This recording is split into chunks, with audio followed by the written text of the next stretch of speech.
You say you haven't, but there's a lot of it here in Australia, Mm, um, of the racism that you talk about. But I think, for my observation, is that it's something that has gone back 300 or 400 years. Okay, it's the way humanity has evolved.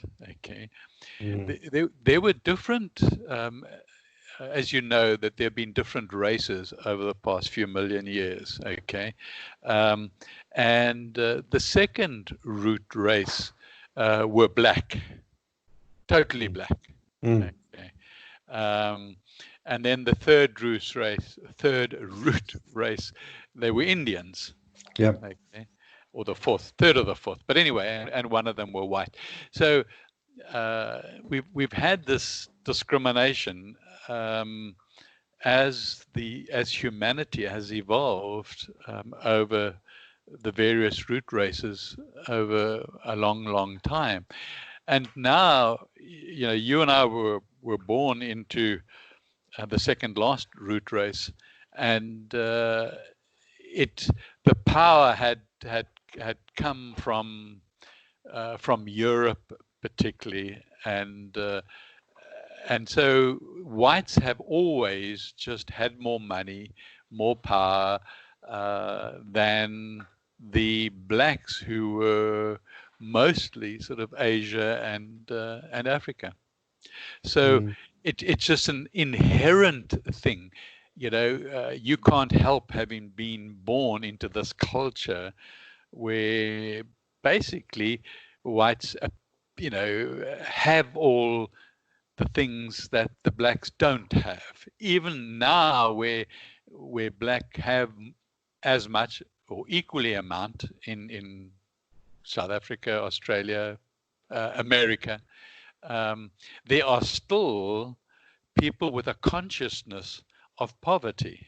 mm, Okay, mm, and in majority they are dark skinned. Okay, from observations. Okay, mm, sure, they are from white skin too, but predominantly from dark skinned people, from stemming out of the last few hundred years.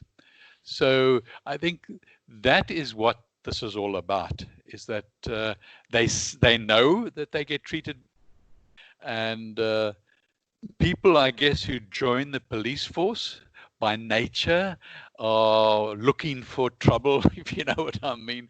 mm, They're looking for a fight. They're looking to be aggressive. Um, whereas somebody perhaps who joins the paramedics are kinder and more gentle, and mm. more helpful, and so on. But I guess somebody who joins the army full time, or the police full time, you know, are looking for a fight, and so they probably overdo it. And so that's my take on this. What's your take? Yeah, well, I mean, it manifests itself in where the power is and where the wealth is. I mean, it's easy to see when you look at like prison populations, for example, they're clearly overrepresented, in those sorts of places. But I guess and that's not okay. But what sort of fascinates me is the more subtle forms of racism, that just seems to be something that I personally probably need to become more aware of. Yeah, and I say that in the sense that, like, I think about my own children, like two teenage boys in particular, when they were teenagers, strongly influenced by American TV, and American movies, and picked up really quickly on words like nigger and those sorts of things. Yeah. Probably, like, no, it's sort of interesting because they even referred to their friends, using that sort of language, Mm, mm. but just mimicking, I guess, what they'd seen probably within black culture or something, but had no idea as to what the history of the word was, or Yeah. how Yeah. how derogatory it can be in some cultures and all of those sorts of things. So in that sense, it's almost like subliminal a little bit, in terms of importing some of that American culture into Australia, just through television and movies and stuff. But yeah, but be under no illusion, like Australians, and it's a generalisation, but there's been a lot of racism in Australia. I mean, like up until the 70s, we had a white Australia policy as a government policy, so Yeah. and Africa, South Africa, like with all apartheid, was copying all the attention, but here was Australia on the, just around the other side of the globe, Yeah. doing exactly that, but having the audacity to go and point its finger at South Africa and say, "You naughty people," and we're not going Yeah. to, we're not going to send our football team around there, or we're not going Yeah, to send our yeah, cricket team over there. we're going to boycott you. Yeah. Talk about the pot calling the kettle black. So yeah. Yeah. So I think it's this the whole movement. As long as it stays peaceful, like or relatively peaceful, I really support it. Mm, And I think it needs to, you know, cover all the countries.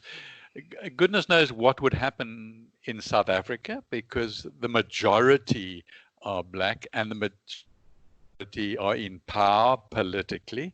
Okay, um, and they're just a few like very rich whites that mm, almost like the Illuminati, I guess, who mm. dominate and dictate. Um, so I don't know if it starts taking off there, what would happen? Yeah, I think for me, it comes back to that awareness issue, doesn't it? Because Mm, there's things that like I might say or do or just assume or whatever, not even think about at all. But within the context of, is it racist? It probably is. So I suppose part of the message for me is Black Lives Matter. Absolutely, all lives matter. But what the call to action is, I guess, for me is back to that awareness word. We all need to become more aware. When I went to Geneva, I'm just trying to think when that was. That was like the early 2000s, I think it was. I went over mm, there to an organisation called the International Labour Organisation, which is like a sort of a subgroup of the United Nations, dealing with labour-related issues and that. And I was representing the Australian tourism and hospitality industry, the employers. And I went over there, and I think there was something like 120 delegates from all countries around the world, talking about the importance of training and other issues within the industry. And there were a couple of really powerful presentations to this day that I still remember quite vividly. There was a guy. It was sort of a funny sort of guy. He was Italian, but he lived in Malawi, over yeah, in Africa there, which I think it's still quite a poor nation, isn't it? It's like really third world nation yeah. now. They haven't done too badly. Mm, mm, They're quite good with. They have been quite good with their mining and so on. So mm. yeah, So, but he owned a hotel chain over there, and he was sort of lamenting that the speakers from like European countries or from America or even Australia were talking about the importance of training and how to train people and all of that sort of stuff.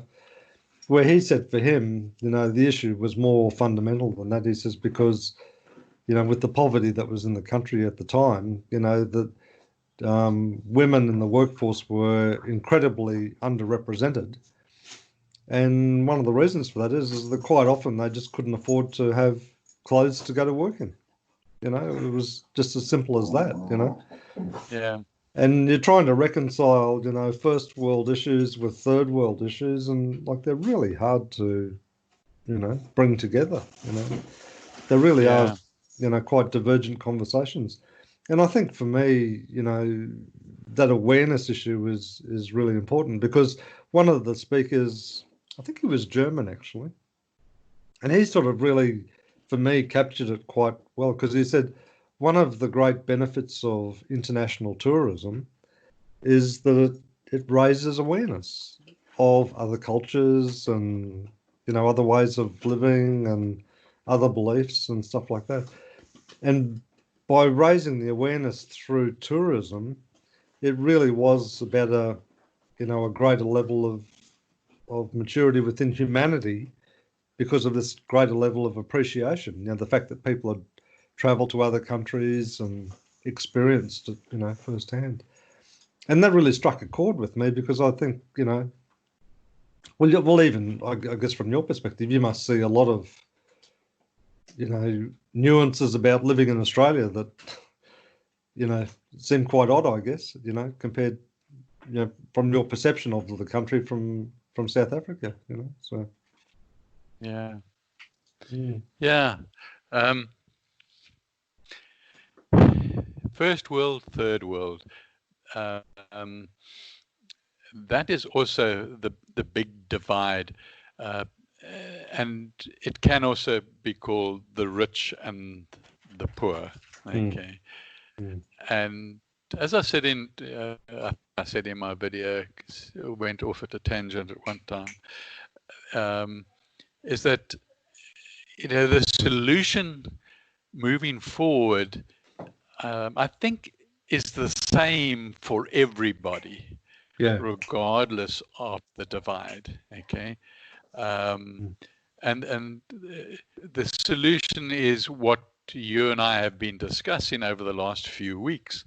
And, everybody, no matter where they live, just appreciate that enough is enough. Okay.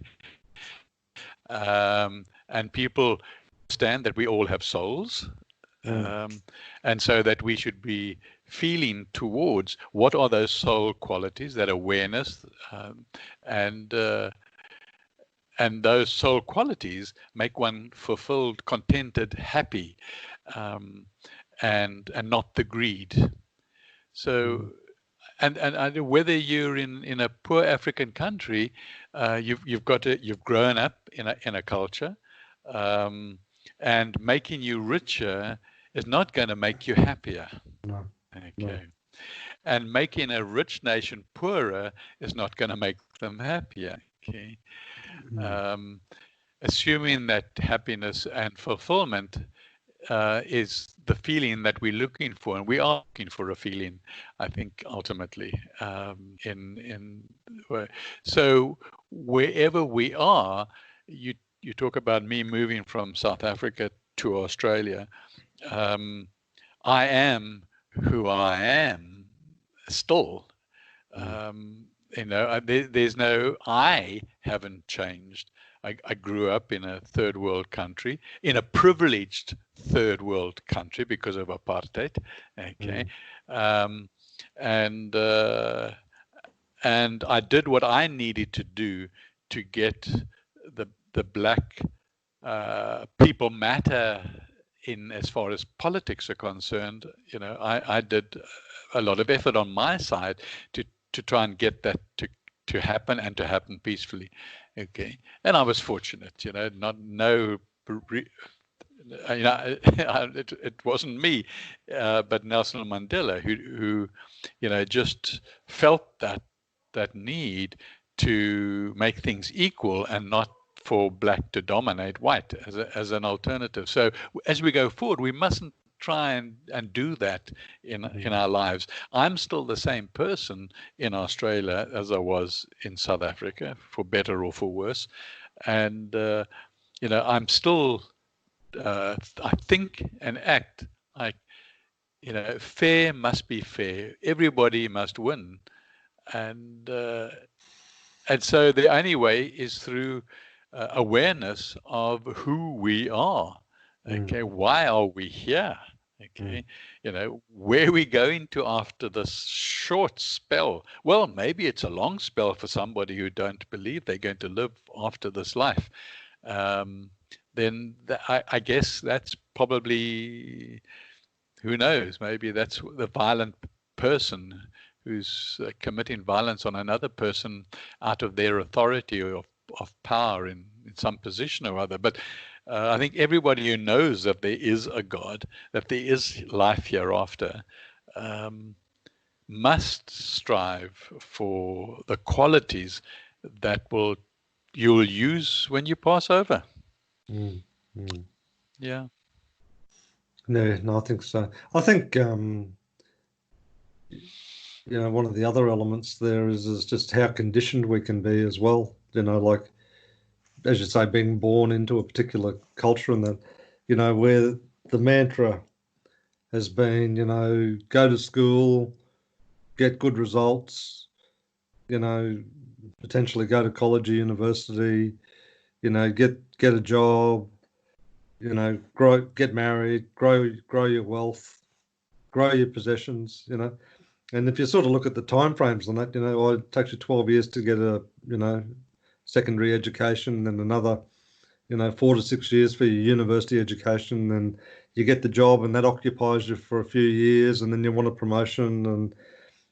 But if you look at it from a time perspective over your life, you're doing all these things that you think are important. But when you get to the end of your life, maybe when you reflect at in your last few breaths, you'll have this bewilderment about, well, what the heck was that all about? Yeah. Yeah. Yeah. Yeah. I agree with you. As I said in my video as well, that education has to change Mm, mm, because we are so conditioned. The entire humanity are so conditioned uh, to what you've just described. mm, So, it all got to change. Now, you know, when my kids were growing up, because I was feeling this at that time, mm, um, where my first kids grew up when I was in my 20s, um, and so the only thing I could do was to send them to a Waldorf school. That mm, was the only alternative at the time. mm, And they looked at things holistically, and I did a lot of study on Rudolf Steiner, who brought the school in to reality, and mm, it was good. So it worked to a degree. I look at my children now; they're no different to you and I. mm, Okay. mm, Um, so it didn't really have an influence of them perhaps wanting to change the world or wanting to be part of it, except for my oldest daughter, but the others not so. Um, so you really get conditioned, as you say, mm. and uh, and that conditioning starts in the family. I guess even poverty starts in if Mm, historically your family's been poverty ridden, and the kids grow up, occasionally you get the one person who breaks away, but that consciousness stays within the family. Oh, I You're think so, so. you're so right. I mean, having spent the last few days cleaning out my mother's unit, Mm. like she grew up, she was born in 1930, so she grew up through, world wars and depressions and things like that. Her approach to physical possessions is quite extraordinary. Like she just won't throw anything away, much to my chagrin. And Somebody's got to clean it out. ah, like in this unit that she's in, like she's lived in this unit now for 14 years. How long? 14. Hmm. 14. Yeah, 14 years. And she's got the receipts there for every grocery shop that she ever did. Oh, no. Yep. The little twist ties, not so much now because I think they've replaced them with a piece of plastic now, but the little twist ties that they used to put around the plastic bag of loaf of bread. Yes. She had half a drawer full of them. It's like, what on earth were you thinking? But Yeah. like she used to use demineralized water with her, well, she calls it a sleep machine, like a CPAP machine. Not anymore, but used to. And she had 10 empty 4 liter bottles of demineralized water. Like just threw nothing away. So I'm cleaning out this try and visualize this little 1 bedroom, a little office, like really small office, and like a kitchen sort of lounge dining area combined. So it's only quite a small space. I'd say it'd probably be, I don't know, maybe 20 square meters or something like that. Okay. I swear, do you recall Doctor Who, the series Doctor Who? Yes. I swear that unit is the TARDIS. It has just been never ending, pulling Yeah. all of this stuff out of this tiny little space. So it was just, But Yeah. and I sort of said to her, like she's not terribly lucid at the moment, but I said to her today, I said, so why'd you keep all that stuff for? And she's like, oh, did I? She wasn't even that sort of conscious of it. Oh, I don't know. Oh, well. Yeah. Yeah. Yeah. Interesting. Mm. Interesting. And why do you think people, forget about your mom, but why Mm. do you think people do that? And why do people hoard? Well, my observation has been over the years, particularly when I've sort of been involved with like antique furniture and things like that, is it tended, well, I suppose the issue that I honed in on is quite often those people grew up in pretty tough times, like so the families may not have had many possessions. So as their economic circumstances improved, with the prosperous nations and that sort of thing, they just were conditioned to collecting stuff but not letting it go, So it was all about keep it close, So Yeah. I mean, Okay. some people it's almost like an illness, I think, but even like degrees below that, it's just we've always had to work so hard for things, or we've never had, or my parents went without. I mean, my dad, he was born in 1925 in Glasgow, Mm. and worked in the shipyards up there as an apprentice, and he'd often say, like at Christmas time, what we got was an orange, was our Christmas present, a piece of fruit, Okay. you know. Okay. Yeah. Yeah. So, but he was a little bit different in my mind in the sense that he never really like lusted after a lot of sort of material things. Never owned a new car in his life. In terms of furniture and stuff, his philosophy was, well, you can only sit in one chair at a time, so why do you need two? So, Yeah. so Yeah. he had a very sort of conservative in the sense that didn't need stuff. You know, his philosophy was is if you haven't got the money in your pocket to buy something, then you don't buy it. Just refuse to get into debt. Um, so it was a very different approach than a lot of young ones are conditioned to these days, where it's like, got to have the new house, got to have the new car, got to have the new furniture. And oh, by the way, I've got a mortgage, which is in the hundreds of thousands of dollars, and I'll spend the rest of my life paying it off, maybe, So, And your dad's approach to life, has it influenced you as an adult? um, I think it has, because it's always been a point of reference for me, because he used to have these little sayings. He'd sort of say, when you sort of say, oh, I think I need to go and do this. And he says, well, let me just ask you, do you want it or do you need it? Yeah. And if you need it, that's fine. You go and do it. But if you just want it, well, just have to think about that for a bit, So, Right. Right. And mm. that stuck with you. Yeah, it has. Haven't always applied it particularly well, but it's always there in the back of my mind, and and I sort of see quite a bit of wisdom in it, that particularly in this sort of consumer society, Yeah. why do you need to go out and buy all this stuff for, Do you really need it? Well, no, I just want Yeah. Yeah. Yeah. it. Yeah. And I guess there's also this attitude of, well, let's buy the more expensive one because it's better. Okay. Um, Yeah. you know, let me buy a bigger and better motor car because it's got more safety features for when I have an accident. Mm, mm, And so you justify everything that you buy in life. yeah. Okay. Yeah.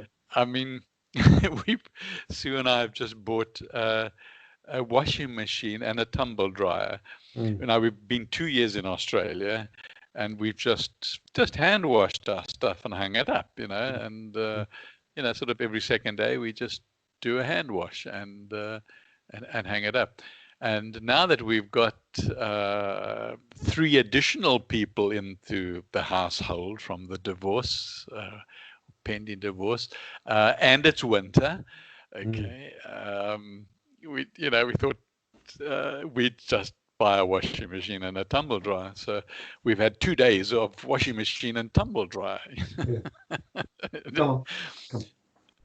Yeah. So, is your dog worrying you? Oh, she's been a mischief. She gets in. She, I have like USB cables hanging off a sort of a side table there, and for some Mm. reason she likes to go and select one and just quietly pulls it down and then goes and chews it. And it's usually the one I've only got one of. Yeah.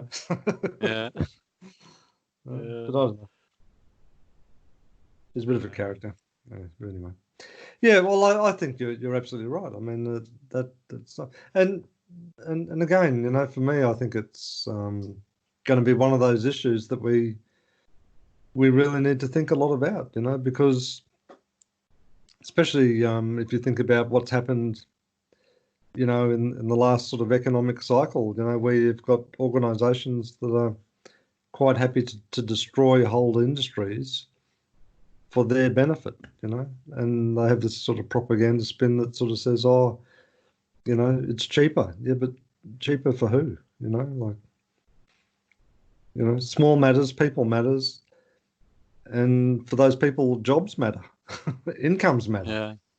Yeah. Yeah. So Yeah. that there's sorts of decisions that I think that we can all make, and maybe through what we've just experienced in the last 6 months, maybe, if those thoughts carry on somewhat longer, it'll spurn, new businesses and new industries and a different approach to, buy local and some of those things as well, So Yeah. It's interesting what you say, because the time comes and the time goes in its own time. And as you and I have reached a time now, and we are doing certain things, and certain things are changing within us from our discussions. I think that just if people start becoming aware at a certain time, then there needs to be information there, but there mustn't be a preaching there. There mustn't be, I know better than you. Here, let me tell you. And that's difficult for me. Yeah, no, I understand. I mean, I'd probably say two things to what you've just said. On the one hand, my own experience has been that, I used to think about some of this planning around, if I get this CEO job, or if I get this brand new car, or if I get, this thing, these goals that I've set myself, I've always found that when you attain them, they're not what you thought they were going to be. Yeah. They can be quite hollow, or they can be quite fraught with other issues that you hadn't even contemplated, or they can be, it's like, oh well, so what now, sort of thing, And I think that the second thing I'd say about it is that I think there's a little mental exercise that all of us can do, and it's really like when you think about things. Okay, um, so what happens? What happens when I get it? Like if I have this goal, what happens next? Okay, so I want an education. Okay, you've got it. Okay, I want a job. Okay, you've got it. Okay, I want to find a life partner. You've got it. Oh, I want to get money. Okay, you've got it. And then you come to a point and you say, well, what do you want now? And my sense is that lots of people wouldn't be able to answer the question. Yeah, because there's never that level of enoughness. Exactly. And also to get to a point when you sort of say, well, I seem to have hit a dead end here. So maybe something's not right. Maybe I need to go back and check something. Yeah. Maybe I need to go and have another look. Go and have another look. Because we're so strongly sort of almost compelled, and maybe it's based on our education or our culture or whatever, that these things are so important. But they're not. I mean, they're It's our not. I know that. education. It's our Mm, education. mm, That's what I'm saying. It has to change. mm, Has to change. Okay. mm, mm, And there are lots of people out there that are agreeing with us, and there's mm, lots of like schooling now that is doing things differently, mm, or are doing things differently. Um, but en masse, no, no. I mean, if you mm, take, really the biggest population of China, because, Sue speaks to Chinese every single day, mm, morning to night, teaching them. Um, and they really do want more. Okay, mm, now maybe it's the communist thing. They're now becoming aware of what's happening in the capitalist society, and they want to be part of the capital. Maybe it's nice for humanity, mm, which is a shame because the Chinese historically have had this great spiritual mm, foundation, mm, that we could really learn from, and they could help move forward. But it mm, sounds like they have been caught up now with mm, the consumerism society. mm. Consumerism. What's the anyway? Yeah. It does, doesn't it? And that's in many respects, I think, where the problem lies. That it's a disconnection from spirit, and those other dimensions that we know are there and are so important, and everyone's always looking out. I want over there. I want this. I want that. Where it's really we're sort of encouraging people to turn their gaze inward, you Mm. know, and it's so foreign to many people, especially young people now, I believe. To sort of like they'd give you a strange look and say, "What are you talking about?" Yeah. Uh, Yeah. Yeah. so mm, So, as we said, some weeks before, that maybe something really dramatic has to happen to the planet, um, and take out all the stuff that has been strived for and goals set for and so on, and left people back to nothing. mm, Um, and then mm, they start again, hopefully with an evolved attitude towards one mm, another. And so, mm, anyway, I one talks about all these things that are coming, uh, like the climate changes, dramatic climate changes, and economic. I don't understand talking about economics. As soon as I like, how are most of the countries not in major depression, like the United States, for example, and even mm, Australia?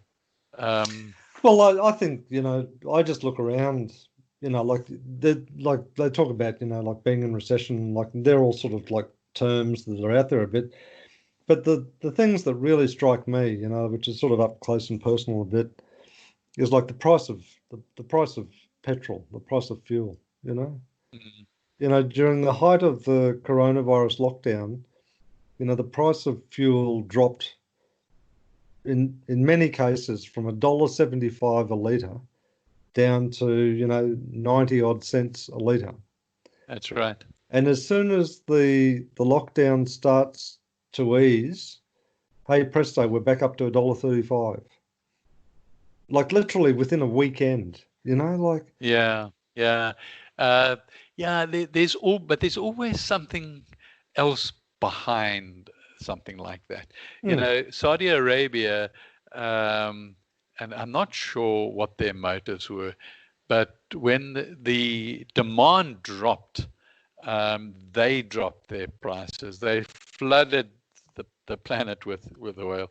Um, whether they were trying to take out America as far as petroleum is concerned, I don't know. I don't know what their motive was, because normally what would happen, and the states that get together about these things got together, and Saudi Arabia just ignored them. They wanted everybody to cut back on the fuel in order to maintain the price. Okay, hmm, so they were manipulative. But here, for the first time in probably the history of petroleum, one nation just said, no, I'm hmm, not going to cut back. Okay, hmm, and maybe hmm, we need more people like that. Okay, because hmm, they're maintaining this artificial price as part of the consumerism so that everybody benefits financially hmm, all the time, other than the consumer. hmm. That's right. Yeah. I mean, I get annoyed about it in some ways because the excuses in the past were always, from the executive side, it's about the cost of production and it's about this and it's not. It's just manipulated Yeah, to their own advantage, So yeah, it's sort of ironic. always. It's ironic because it made me. I was thinking I've been reading a lot of stuff there associated with mum's move out of a unit and stuff, and she lives in or currently lives in a retirement village, and it's sort of ironic because they're sort of saying, okay, well now that you're vacating the unit, this is the process that we apply, and it's got there in big letters, we will always only do this by mutual agreement, and we'll always do this to our mutual advantage. And then in small print down the bottom, words to the effect that as long as you agree with us, this process should go quite smoothly. And- but I like the themes that you've been talking about, like clearing the space and reflecting on what's really important. And I think that they're really powerful and very poignant themes at the moment. Yeah. Okay, I appreciate that feedback. Thank you.